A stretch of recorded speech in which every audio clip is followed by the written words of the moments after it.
या सोयाबीन पिकाला पहिले म्हणजे आपण वाणाची निवड.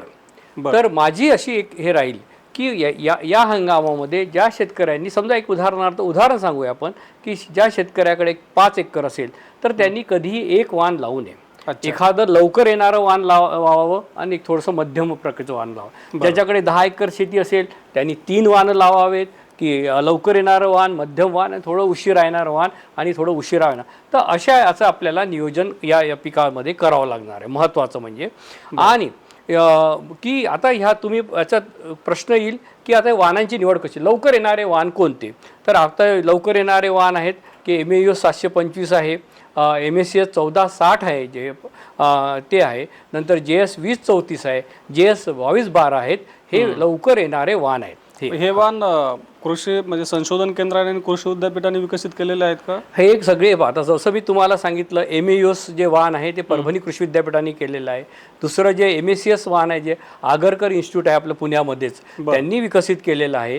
तिसरं जे आहेत जबलपूरला एक चांगलं आपल्याला माहीत आहे JS म्हणजे आपण JS 335, JS 9305 ह्या मोठ्या प्रमाणात, तर तिथून हे JS 2034 आणि JS 2212 हे वाण विकसित झाले, हे तिथून विकसित झालेले हे सगळे चारही वाण हे कृषी विद्यापीठामधनं किंवा कृषी संशोधन संस्थेतनं विकसित झालेले वाण आहेत. आणि त्यातल्या त्यात आता JS 2212 वाण आहे जे बदलतं वातावरण आहे, ज्याच्यामध्ये आपण आता येलो मोझॅक पाहतो किंवा मूळकूस खोडकूस, तर याला म्हणजे या बदलत्या वातावरणाला चांगलं प्रतिकार करणारं असं एक वाण आहे. काही खाजगी कंपन्यांनी असे वाण विकसित केलेले आहेत? हो, असे आहेत. खाजगी कंपन्यांनी पण असे वाण विकसित केलेले आहेत. काही त्याच्यामध्ये लवकर येणारे वाण आहेत आणि खाजगी कंपन्यांना पण आपण महाराष्ट्र शासनाने कृषी विभाग महाराष्ट्र शासनाने असं केलेलं आहे की ते वाण विद्यापीठावरती 1 वर्षाची त्याची चाचणी घेण्यात यावी आणि त्याचा जर परफॉर्मन्स चांगला असेल तरच त्यांना कृषी विभाग महाराष्ट्र शासन ही त्यांना आपल्या इथे याला परवानगी देते. तर शेतकऱ्यांना माझी हे राहील विनंती राहील की आपण जरी खाजगीचं वाण घेत असेल तर त्याचा पूर्ण अभ्यासपूर्वक हे करा की किती दिवसात ते वाण तयार होणार आहे. आजूबाजूला त्या वाणाची चौकशी करा सगळीकडे कोणी वाणाने घेतलेलं आहे का, आणि त्यानंतर आपण त्या वाणाची लागवड करायला हरकत नाही. म्हणजे आज सोयाबीन पिकामध्ये म्हणजे पब्लिक सेक्टरमधनं पण वाण आलेले आहेत, प्रायव्हेट सेक्टरमधनं पण चांगले वाण आलेले आहे. आणि मी मगाशी सांगितलंच की आपल्याला जो एवढं मोठं क्षेत्र असल्यावरती हे आपल्याला अनेक वाण या पिकामध्ये लागणार आहेत, वेगवेगळ्या प्रकारचे लवकर येणारे, मध्यम वाण आणि उशिरा येणारे वाण.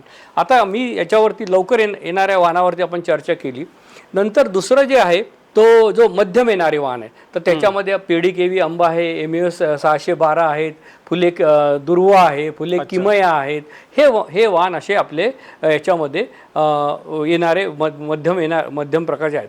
नंतर JS 2098 आहेत, JS 2172 आहेत.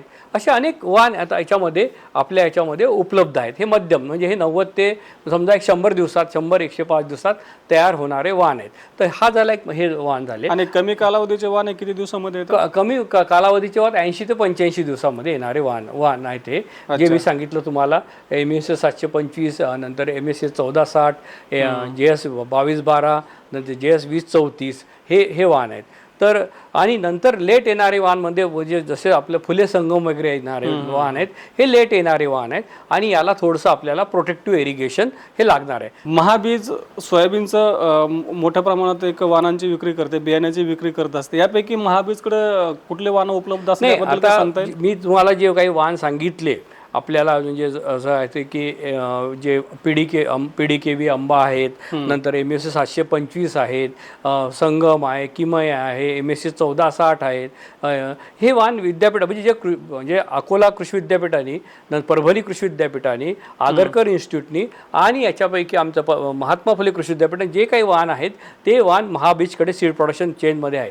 याच्या व्यतिरिक्त JS 2098 त्यांना जो सोर्स सीड्स आणि जो आपल्या भागाला शिफारस आहे ते वाणाचं पण बीजोत्पादन महाबीज करतायत. म्हणजे सगळे वाण महाबीजच्या मार्फत शेतकऱ्यांना मिळू शकतात? हो हो हो, यस. म्हणजे आता त्याची वेगळी अवेलेबिलिटी कमी जास्त असेल तर ती पाहून घ्यावी, पण बऱ्यापैकी महाबीजनी खूप चांगला प्रयत्न असा केलेला आहे की शेतकऱ्यांना वेगवेगळे प्रकारचे वाण देण्याचा हे प्रयत्न त्यांनी केलेला आहे.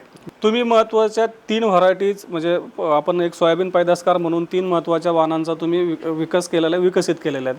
तर ते वाण कुठले आहेत आणि त्यांचे प्रमुख वैशिष्ट्य काय ते यंदा शेतकऱ्यांसाठी फायदेशीर ठरणार आहेत का? हां, आता की मी जिथे काम केलं कृषी संशोधन केंद्र कसबे डिग्रज जिल्हा सांगली येथे, इथे कसा या पिकावरती तांबेरा रोग येतो.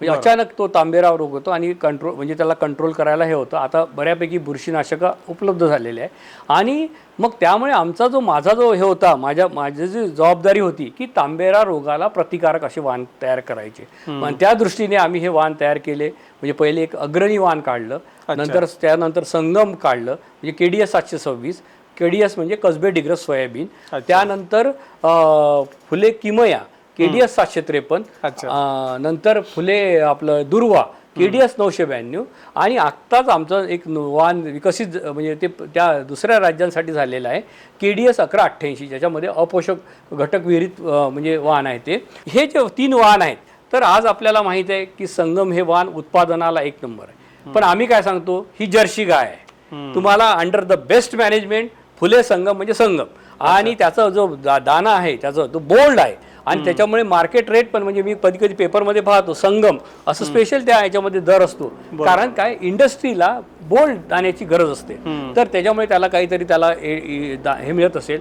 तर असं हे जे वाण आहे ते फुले संगम हे जरा लेट येणारं वाण आहे. तर ज्या शेतकऱ्यांकडे पाण्याची सोय आहे, जे हे शकतात आणि चांगली मॅनेजमेंट करू शकतात, त्या शेतकऱ्यांनी फुले संगम वाण घ्यायला काही हरकत नाही.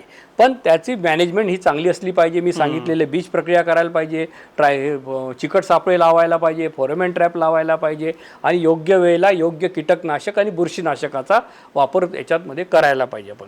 त्यानंतर किमया आणि दुर्वा जे वाण आहेत, हे किमया बऱ्यापैकी मोठ्या प्रमाणावरती हे वाण पसरलेले आहेत. हे 100 ते 105 दिवसात तयार येणारे वाण आहेत आणि ज्या शेतकऱ्यांना म्हणजे की ह्याची मॅनेजमेंट जमू शकेल. आणि हे थोडेसे हे वाण कसे आहेत की जास्त उंच वाढणारे वाहन आहेत आणि तर म्हणून याला कसं की स्पेसिंग हे फार महत्त्वाचं आहे. दाट पेरलं तर हे काढावर जातात, म्हणून कमीत कमी 1.5 फूट अंतरावरती आणि 2 रोपातील अंतर 10 ते 15 सेंटीमीटर याला ठेवणं गरजेचं आहे. आणि हे वाण उत्पादनाला पण आता बऱ्यापैकी शेतकऱ्यांच्या म्हणजे तोंडात आहे हे वाण की संगम, किमया, दुर्वा, तर हे वाण येतात. याच्यामध्ये हे मध्यम ते थोडे उशिरा येणारे पैकी वाण आहे, पण उत्पादनाला चांगले वाण आहेत. आणि आज एवढ्या मोठ्या प्रमाणावरती मला तरी वाटते 15-20% आपल्या महाराष्ट्रात हे वाण गेलेत. कारण शेवटी कसं असतं, शेतकरी हा फायनल हे असतो, तो निवड करतो, तो जज असतो, फायनल जज असतो. तर त्याच्यामुळे हे वाण पसरलेले आहे. तर शेतकऱ्यांना आणि कोणतंही वाण तुम्ही घ्या, पण मी आजच्या प्राप्त परिस्थितीमध्ये तुम्हाला मी जे सांगितलं की उगवण शक्तीपासून तर बीज प्रक्रियेपासून तर आपल्याला ट्रायकोडर्मा, फोरेमेन ट्रॅप या म्हणजे कीड आणि रोगाचा आणि कमीत कमी खर्चात वापर करून आपल्याला या सोयाबीन पिकाचं आपल्याला नियोजन आपण जर केलं तर मला तरी वाटतं की हा जे एल निनो वगैरे आहे तर याच्यावरती आपण बऱ्यापैकी याला म्हणजे हे समोर जाऊ आणि त्यात प्राप्त परिस्थितीमध्ये शेवटी काय निसर्ग आहे, त्यात आपल्याला चांगलं उत्पादन काढायचा आपण प्रयत्न करूया. कमी खर्चात आपल्याला उत्पादन मिळू शकेल. नक्कीच.